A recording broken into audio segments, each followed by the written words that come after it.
And Bill, this line of strong storms left behind a trail of damage across our region, bringing down trees and power lines and flooding roadways as well. CBS Philadelphia's Alicia Roberts has that part of our coverage tonight.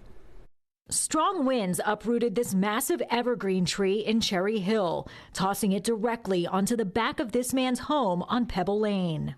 I heard a loud bang. I thought it was an explosion or something in the house or neighborhood. Came down, investigated. House was fine, so I looked in the back over there. Next thing I saw was a tree covering my house. Fortunately, no one was injured despite damage to the property. Across the bridge in Darby, PA, firefighters were called to a fire at this row home where flames and heavy smoke could be seen from the roof. First arriving units found fire from the middle of 3 homes. The fire did reach 3 alarms. It took about an hour and a half to get the fire under control. No one was hurt, although several people have been displaced. Right now, the fire marshal's office is investigating, including reports of a possible lightning strike as the cause. Dealing with the rain was definitely a big issue, and has definitely slowed our operations down a little bit, trying to get in place to keep our firefighters safe. A tree also fell near the intersection of 68th and Lindbergh Boulevard in southwest Philly, blocking traffic on this residential street. Some of the heaviest rain fell right in the middle of the evening rush, dumping a lot of water on the roadways and leaving some drivers stranded. Yeadon emergency officials were called for at least 2 water rescues along Union and Fairview Avenues, where heavy rain submerged several vehicles.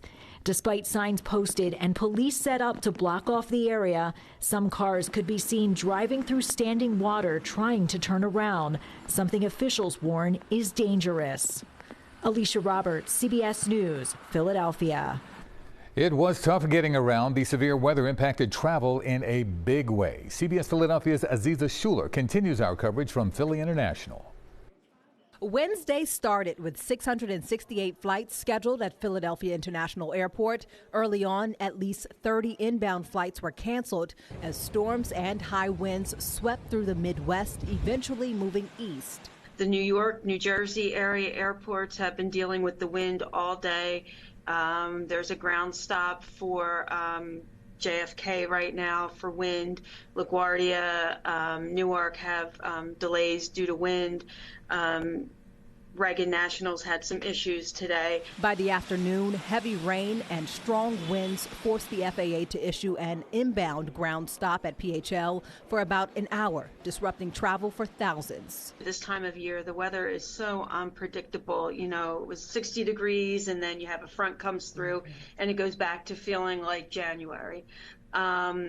You have to stay in touch with your airlines. Daniel Fountain, flying home to Columbus, Ohio after a business trip, was supposed to take off at 4 p.m. His flight got pushed to 8. It's been hell, been rough.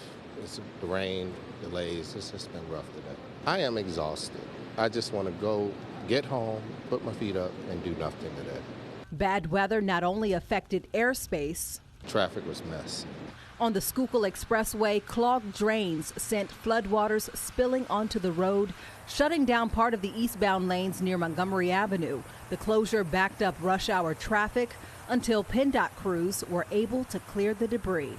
Aziza Shuler, CBS News, Philadelphia.